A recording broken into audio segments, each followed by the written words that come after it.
The train car sat at the far end of an old rail yard, where weeds grew between broken stones and the air smelled like dust and iron. It was a 1930s passenger car, long and heavy, with rust spreading across its sides like a slow stain. The paint that once looked proud had turned dull and uneven. A few windows were cracked. Some were missing. Rain had entered for years, and the wooden floor inside had grown weak in places. Most people did not stop to look at it. They walked past it on their way to newer things. They saw only damage and trouble. Some called it junk. Some joked that it belonged in a museum of mistakes. Even the yard owner had stopped thinking about it. To him, it was just something that did not sell. But one afternoon, a woman stopped at the fence and stared at the train car for a long time. Her name was Anna. Anna was not rich. She lived in a small rented room above a shop and worked different jobs when she could.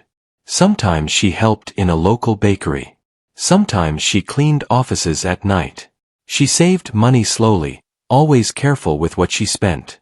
She never bought things just to show off. She always thought twice before paying for something. That day, Anna had not planned to visit the rail yard. She had been walking home after work, taking a longer road because she liked quiet streets. When she saw the old train car through the fence, something inside her told her to stop. She stood still, hands in her coat pockets, feeling the cold wind. The sky was pale and the sun was low. The rusted car looked lonely, like it had been left behind by time. Yet Anna felt something else when she looked at it. It was not just sadness. It was a strange warmth, like hearing a familiar song from far away. She stared at the number plate near the door. The metal was worn, but she could still see the shape of the letters. She walked along the fence, following the length of the car, studying every detail. She noticed the heavy steel frame. She noticed the old steps leading to the door. She noticed the curve of the roof, still strong even after all those years. A man in a thick jacket came out of a small office nearby. He looked tired and bored, like he had answered the same questions many times. "Can I help you?" he asked. Anna turned toward him and nodded. "Yes." "Who owns that train car?" The man lifted his eyebrows. "That thing," he said, pointing. "It belongs to the yard. Nobody wants it." "Why?" Anna took a breath. "Is it for sale?" The man let out a short laugh. Not cruel, but surprised. "For sale?" "Yes. Everything is for sale if the price is right." Anna walked closer to him. "How much?" The man scratched his chin, as if he was trying to remember. "Honestly, I would be happy if someone just moved it. But if you want to buy it properly, with papers, I can do that." Anna waited, her face calm. The man finally said, $500. Anna did not react the way he expected. She did not laugh. She did not step back. She did not try to bargain right away. She simply looked toward the train car again, as if she was checking something in her mind. In her heart, she could see more than rust. She could see the past. When Anna was a child, her mother used to work around trains. Not as a driver. Not as a manager. Her mother cleaned train cars and helped prepare them before trips. Anna's mother would sometimes bring her along when there was no one else to watch her. Anna remembered sitting on a bench inside old cars, swinging her legs while her mother worked. She remembered the sound of cloth wiping glass. She remembered the smell of soap and metal. She remembered the way her mother spoke to her in a gentle voice. Her mother used to say, "People travel with heavy hearts. A clean place helps them breathe." Anna had not thought about those words in years. But standing in that rail yard, looking at the train car, the memory came back strong. The man watched Anna closely. "Are you serious?" he asked. Anna nodded. "Yes. I want it." The man hesitated. "You understand it is old. It has problems. It will cost you more than $500 to fix it." Anna spoke simply. "I understand." He shrugged. "Well, it is your money." They went into the office. The room smelled like paper and old coffee. The man opened a drawer and pulled out forms. Anna counted her money carefully. It was not easy for her to save that much. But she had saved it for a reason she could not fully explain until now. When she handed him the cash, her hands shook a little. Not from fear, but from the weight of what she was choosing. The man gave her a receipt. He signed the papers. He gave her a key that looked old and heavy. "Congratulations," he said, still confused. "You now own a rusty 1930s train car." Anna held the key like it mattered. Outside, a few people who worked nearby had noticed what was happening. Two men leaned against a truck, watching. One of them shook his head.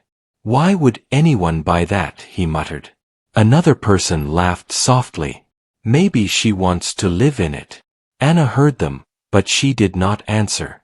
She walked toward the train car, stepping carefully around puddles and weeds. The door was stiff. The metal handle was cold. She tried the key. It turned with effort, like the lock had not moved in years. The door opened with a long creak. Inside, the air was stale. Dust floated in the light coming through broken windows. The floorboards looked tired and uneven. Pieces of old fabric lay in a corner. The walls had scratches and stains. The ceiling had marks where water had entered, leaving dark shapes like shadows. Anna did not step back. She stepped inside slowly. Her boots made soft sounds on the wooden floor. She walked forward, one careful step at a time, testing the strength under her feet. She looked left and right, taking it all in. She imagined what it once looked like. Warm lamps, clean seats, people holding bags, children laughing, a conductor walking by. A small moment of life inside a moving world. Anna closed her eyes and listened to the silence. In that silence, she felt something clear. This train car was not finished. It was waiting. She opened her eyes and looked down the length of the car. It seemed long, like a hallway through time. At the far end, sunlight spilled across the floor in a bright shape. Anna whispered to herself, "Another chance." Then she turned and walked back out, locking the door behind her. She did not leave right away. She stood outside, thinking. She knew what she had to do first. Cleaning. Not decorating. Not building. Cleaning. The next morning, Anna returned with a broom, trash bags, gloves, and a bucket. She tied her hair back and rolled up her sleeves. She opened the train car and stepped inside like it was a job and a promise at the same time. She began in the first corner, picking up broken pieces and old dirt. She swept slowly. Dust rose in the air and made her cough, but she kept going. She wiped the window frames. She scraped away old stickers. She carried trash out again and again. Hours passed. Her back ached. Her hands became sore. But she did not stop. People passed by and stared. Someone called out, "Hey, what are you doing?" Anna kept sweeping and answered without looking up, "Fixing it." The person laughed. "You cannot fix that." Anna finally looked up and said, "I can try." By evening, the floor was still rough, but it was cleaner. The air felt lighter. The train car looked less like a forgotten box and more like a real place. Anna stood in the middle of it, breathing slowly, looking around at what she had done in one day. It was only the beginning. And deep inside her, Anna already knew she was not building a home just for herself. She was building something for people who needed warmth, hope, and a reason to smile again. The next morning, Anna returned to the rail yard before the sun rose high. The air was cold and quiet. Dew rested on the weeds near the tracks. The old train car waited in the same place, silent and still, but it no longer felt empty to her. It felt like work waiting to be done. Anna unlocked the door and stepped inside. The smell of dust was still there, but it was lighter than before. Sunlight came through the cleaned windows and touched the floor in long shapes. She took a deep breath and smiled softly. Yesterday had been hard, but it had also felt right. She set down her tools and walked slowly through the car again. This time, She looked more closely.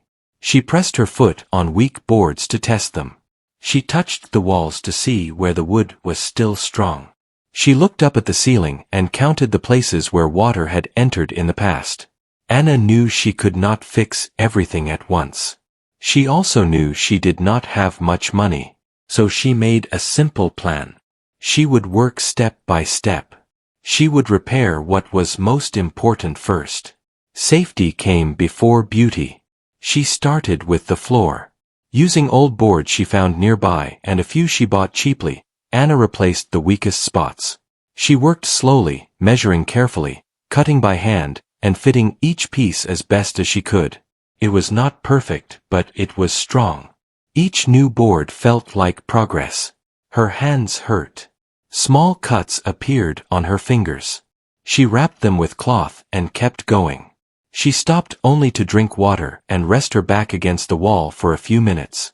As the days passed, people began to notice her more. A man named Tom worked in a nearby repair shop. He walked past the train car every day. At first, he had laughed quietly like the others. But now he stopped and watched. "You are still here," he said one afternoon. Anna looked up from her work. "Yes." Tom crossed his arms.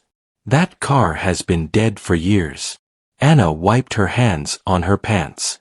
"I do not think it is dead. I think it is tired."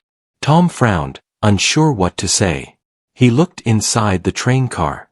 He noticed the new boards. He noticed the cleaner walls. He noticed the care in her movements. "You need help?" he asked. Anna hesitated. She was used to doing things alone. But she could see that Tom was not mocking her. "I could use advice," she said honestly. "I want to fix the roof next, but I am not sure how to stop the leaks properly." Tom nodded slowly. "I can look at it. No charge." That was the first small help. Tom climbed onto the roof later that day and pointed out the weakest spots. He showed her how to seal gaps using simple materials. He explained things clearly, without making her feel small. Anna listened carefully and thanked him. Soon, another person stopped by. An older woman named Mary, who lived nearby, brought Anna a cup of warm tea one cold morning.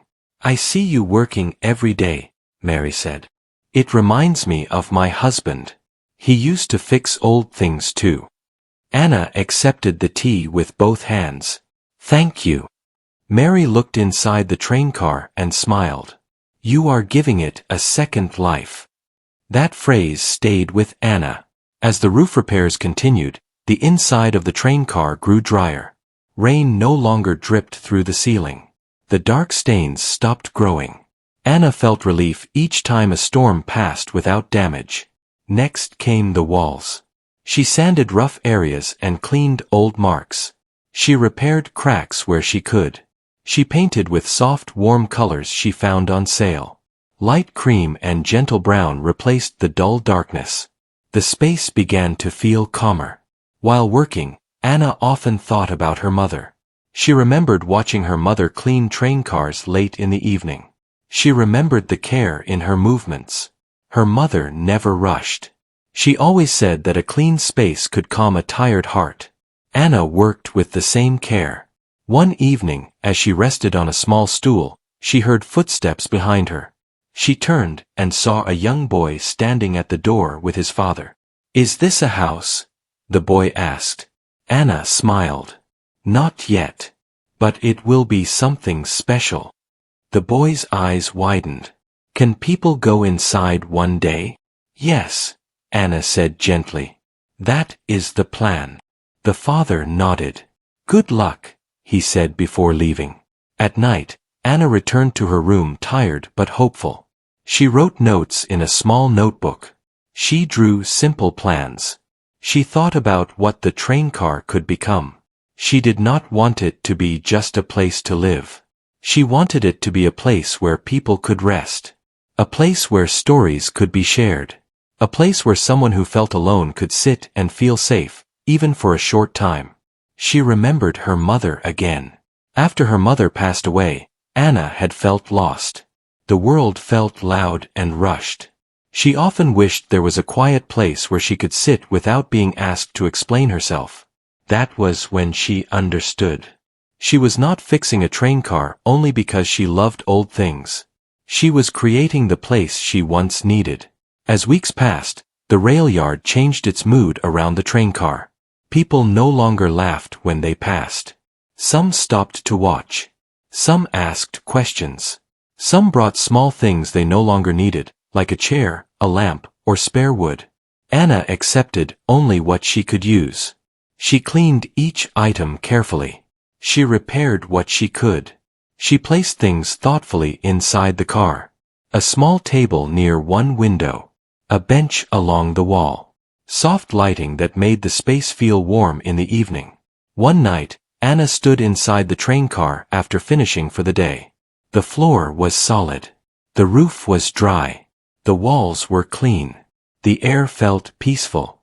She turned on the lamp and watched the light spread gently across the space. For the first time, tears filled her eyes. Not from sadness. From gratitude. She whispered, "Mom, I wish you could see this." Outside, the train car still looked old. Rust still showed. The paint was still worn. But inside, something beautiful was taking shape. And Anna knew that soon, people would not only stop to look. They would stop to feel. The train car changed slowly, day by day, but the biggest change was not easy to see from the outside. Inside, the space had begun to feel alive. The air was warmer. The light was softer. The silence was no longer empty.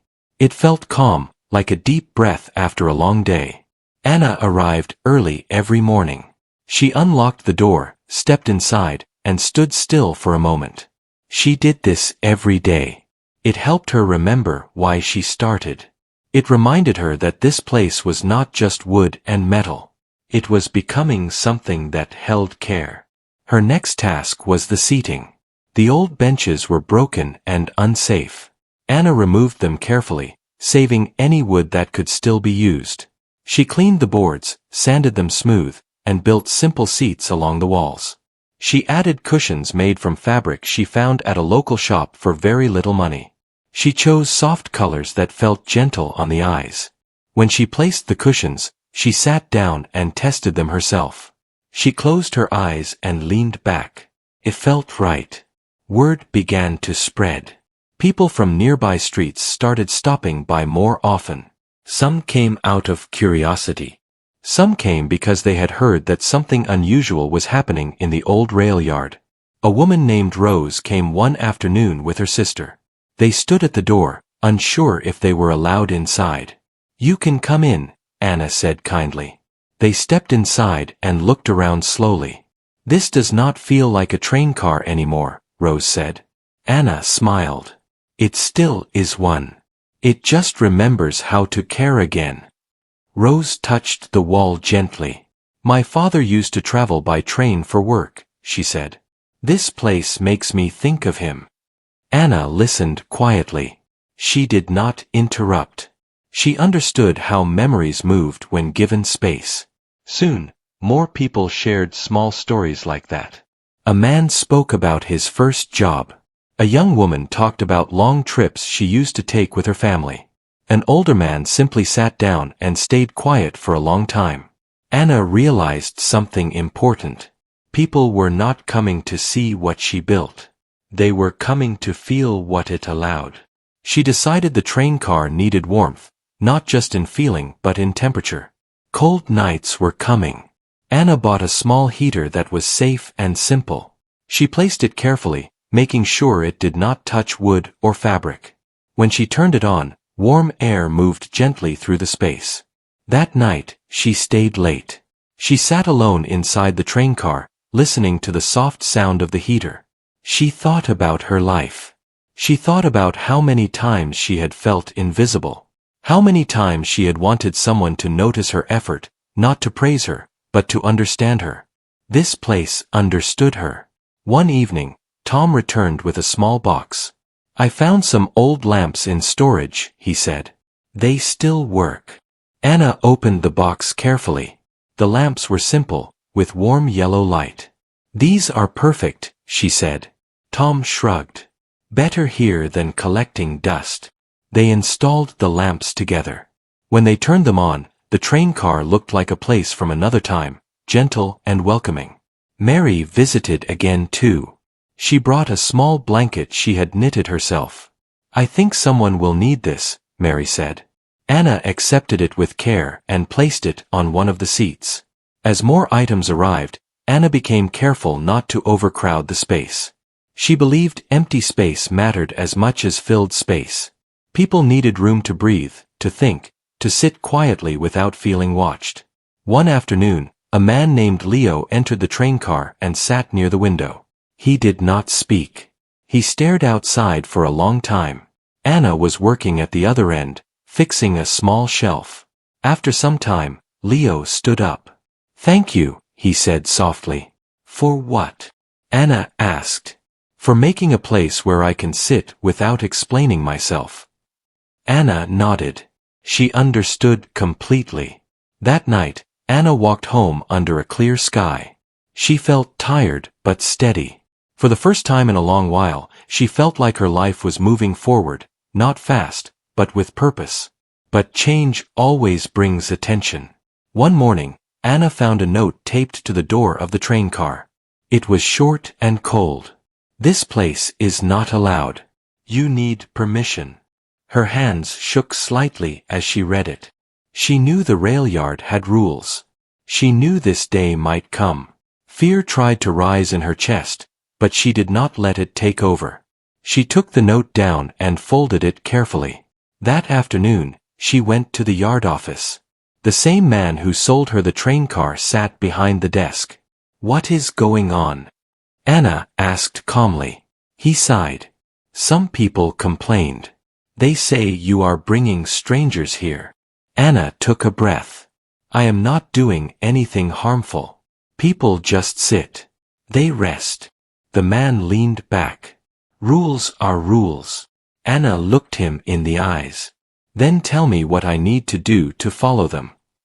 The man hesitated. He had not expected that. "You need a permit," he said slowly. "And inspections." Anna nodded. "Then I will apply." The process was not easy. Papers, questions, waiting. Doubt followed her everywhere. Some nights, Anna lay awake worrying that everything she built would be taken away. But people surprised her again. Tom spoke on her behalf. Mary wrote a letter. Rose and others signed their names. They explained what the place meant to them. They explained that it was peaceful, safe, and needed. When the inspection finally came, Anna stood quietly as officials walked through the train car. They checked the floor, the heater, the wiring, the exits. Everything passed. One of them paused near the window. "This feels calm," he said, almost to himself. A few days later, Anna received approval. She sat inside the train car holding the paper, tears running down her face. This time, she did not hide them. The train car was no longer just her project. It was protected. And now, she could finally begin the most important part of all. Opening the door not just as a builder, but as a host. After the approval papers arrived, Anna held them like they were made of glass. She read every line again and again, not because she did not understand, but because she did not fully believe it yet. The train car was officially allowed to be open, and she would not have to worry every day that someone would lock the door and end her dream. That evening, Anna returned to the rail yard earlier than usual. The sky was soft and orange, and the wind was gentle. She unlocked the train car and stepped inside. The warm lamps glowed. The heater hummed quietly. The seats looked clean and welcoming. The small shelf she built now held a few books and notebooks. Anna stood in the middle of the car and looked around slowly. Now that it was approved, she felt a new kind of pressure. This place was no longer only a private project. People would come with their feelings, their stories, and their tired hearts. Anna knew she could not control what they carried, but she could control how the place welcomed them. She made a simple set of rules, written clearly on a clean sign near the door. Be kind. Keep the space clean. Speak softly. Respect silence. Leave a note if you wish. Anna did not want the place to feel strict. She wanted it to feel safe. The next day, she began preparing for a small opening. She did not have money for banners or big decorations. Instead, she made it personal. She placed a small vase with fresh flowers on the table. She cleaned every corner again. She folded blankets neatly. She opened the curtains so sunlight could enter during the day. Tom arrived with a small wooden board. "I made this," he said. It was a sign with simple words burned into the wood. "The quiet car." Anna stared at it. Her eyes filled with emotion. "This is perfect," she whispered. Mary arrived with a basket of warm bread rolls. "For visitors," Mary said, smiling. Rose arrived with a small box of tea bags. Another neighbor brought cups. Someone brought a stack of clean paper for notes. A young girl even brought a jar filled with small wrapped candies. Anna did not ask for these things. People simply gave them because they wanted to. On the morning of the opening, Anna woke up before sunrise. She could not sleep much. Her stomach felt tight, and her hands were cold even inside her room. She put on her coat, tied her hair back, and walked quickly toward the rail yard. When she opened the train car, she was happy to see everything was still perfect. The air was warm. The smell of clean wood and tea filled the space. The lamps made the car feel gentle and calm. Anna placed Tom's sign near the door. "The quiet car." Then she waited. At first, nobody came. Anna sat near the window, pretending to read a book, but her eyes kept moving to the door. She told herself to be patient. She had worked for months. She could wait a little longer. Then she heard footsteps outside. A woman entered, holding the hand of a small boy. The boy looked around with wide eyes. "Is it okay to sit?" the woman asked softly. Anna smiled. "Yes, please." They chose a seat near the wall. The woman removed her gloves and held a warm cup of tea. The boy took a candy and smiled. After them, more people arrived. Some came alone. Some came in pairs. A few came as families. They entered slowly, like they were stepping into a place that needed respect. They looked around quietly, taking in the soft light, the clean seats, the blankets, and the simple feeling of peace. Many did not speak much. Some wrote in the notebooks. Some read the books on the shelf. Some simply sat and stared out the windows, letting their minds rest. Anna moved gently through the space, offering tea and bread, then stepping back so people could have privacy. She did not want to be the center of attention. But people noticed her anyway. An older man approached her near the table. "Did you build all this?" he asked. Anna nodded. He looked around and swallowed hard, as if he was holding back emotion. "My wife loved trains," he said. "She passed away last year. This place makes me feel close to her again." Anna did not know what to say. She placed her hand lightly on the table and nodded with respect. "I am glad it helps," she said. Later, a young woman stood near the shelf, holding a notebook. She looked nervous. "Can I write something?" she asked. "Yes," Anna said. "That is why it is there." The woman wrote for a long time, then closed the notebook gently. She wiped her eyes and smiled at Anna before leaving. As the day passed, Anna noticed something powerful. People were not only resting. They were healing in small ways. The train car became a place where feelings could exist without being judged. A place where someone could cry quietly and nobody would stare. A place where someone could smile and feel safe doing so. A place where silence was not awkward, but welcome. By late afternoon, the train car was full. Not crowded, but alive. The soft sounds of pages turning, cups being placed on the table, and quiet breathing filled the air. Sunlight moved slowly across the floor. The rust on the outside did not matter anymore. Inside, the space felt like a warm heart. Anna stood near the door and watched people come and go. She felt proud, but not in a loud way. She felt grateful. She also felt something else. A deep sadness that had followed her for years was finally loosening. She thought again of her mother.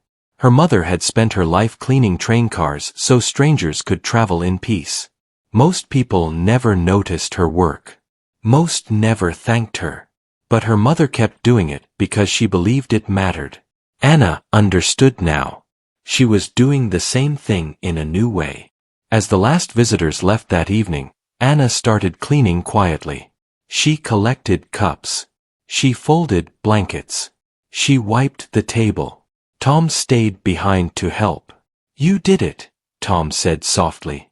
Anna paused and looked around the train car. "It feels like it belongs to everyone now," she said. Tom nodded. "That is why it works." When everything was clean again, Anna turned off some lamps but left one on. She sat near the window, holding a notebook in her lap. She opened it and began to write a message, not for visitors, but for herself. She wrote about how scared she had been, how close she came to giving up, how people helped her, how the train car was no longer a broken thing. It was a gentle place. Then she heard footsteps outside again. Anna looked up. A young man stood at the door. He looked tired. His eyes were red, like he had been crying earlier. He held a small bag in his hands. "I am sorry," he said quietly. "I know it is closing, but can I sit for 1 minute?" Anna studied his face and saw honesty, not trouble. "Yes," she said. "Come in." The man stepped inside and sat down slowly. He looked around as if he could not believe a place like this existed. He held his bag close to his chest. Anna did not ask questions. She simply gave him a cup of tea and stepped back. The man took a breath, and his shoulders lowered a little, like the weight he carried had become lighter for a moment. Anna watched from a distance and felt a strong truth in her heart.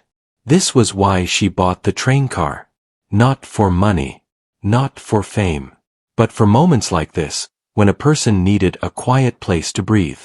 And Anna knew the final piece of the story was coming soon, because the train car still had one secret she had not shared with anyone yet.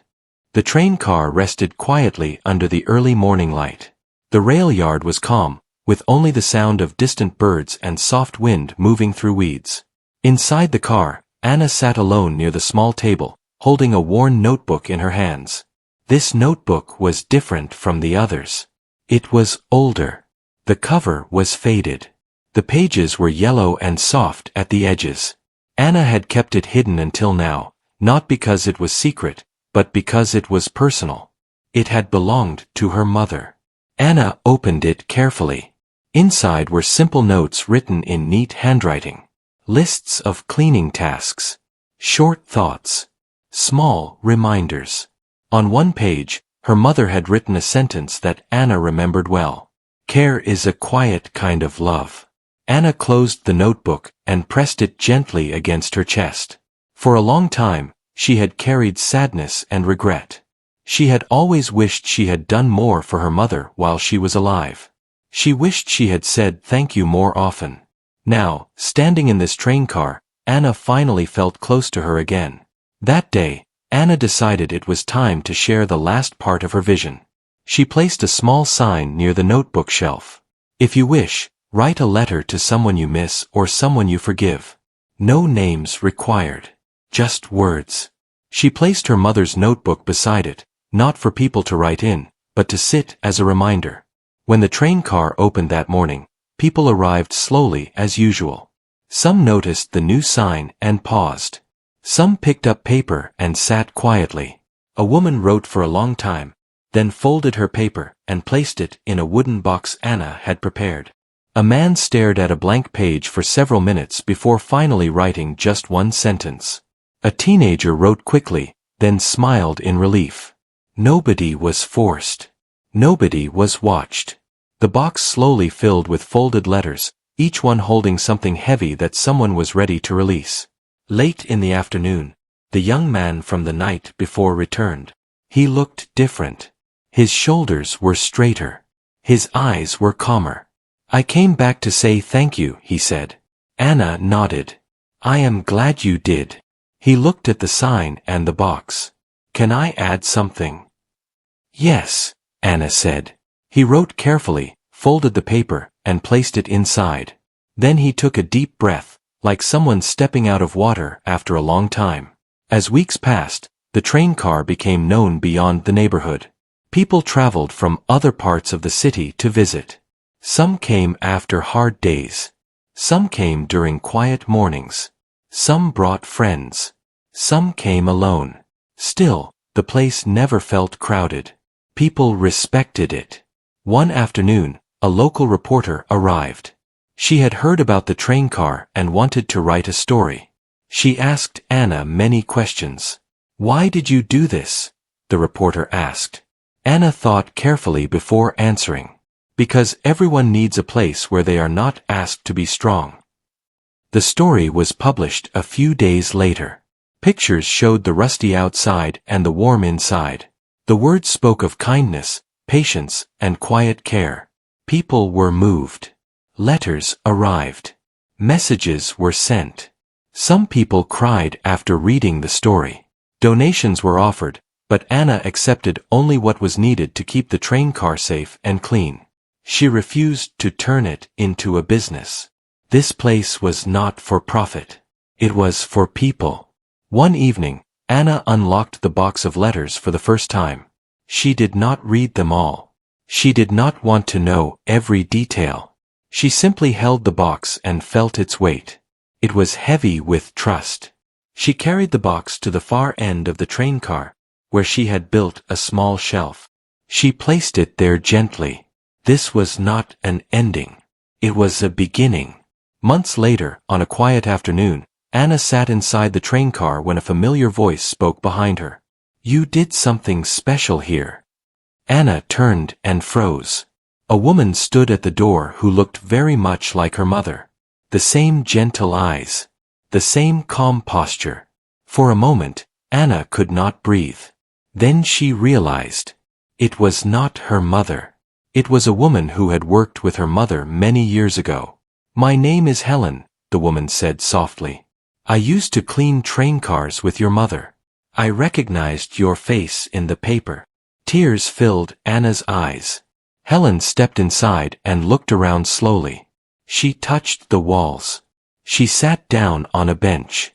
She would have loved this, Helen said. She always said trains carried more than people. They carried feelings. Anna sat beside her, unable to speak. Helen reached into her bag and pulled out a small object. It was a metal tag from an old train uniform. She gave this to me once, Helen said. She said one day it should come back to a train. Anna accepted it with shaking hands. They sat together in silence for a long time. That evening, after Helen left, Anna placed the metal tag on the wall near the sign. Care is a quiet kind of love. The train car glowed warmly as the sun went down. Outside, it still looked rusty. Still old. Still imperfect. Inside, it was full of life. People continued to come. Stories continued to be written. Tears continued to fall and then dry. Smiles continued to appear. And Anna continued to unlock the door every morning, stand still for a moment, and remember why she started. She did not create something that brought everyone to tears because it was beautiful. She created it because it was honest. A rusty 1930s train car bought for $500 had become a place where broken things were not thrown away. They were gently given another chance.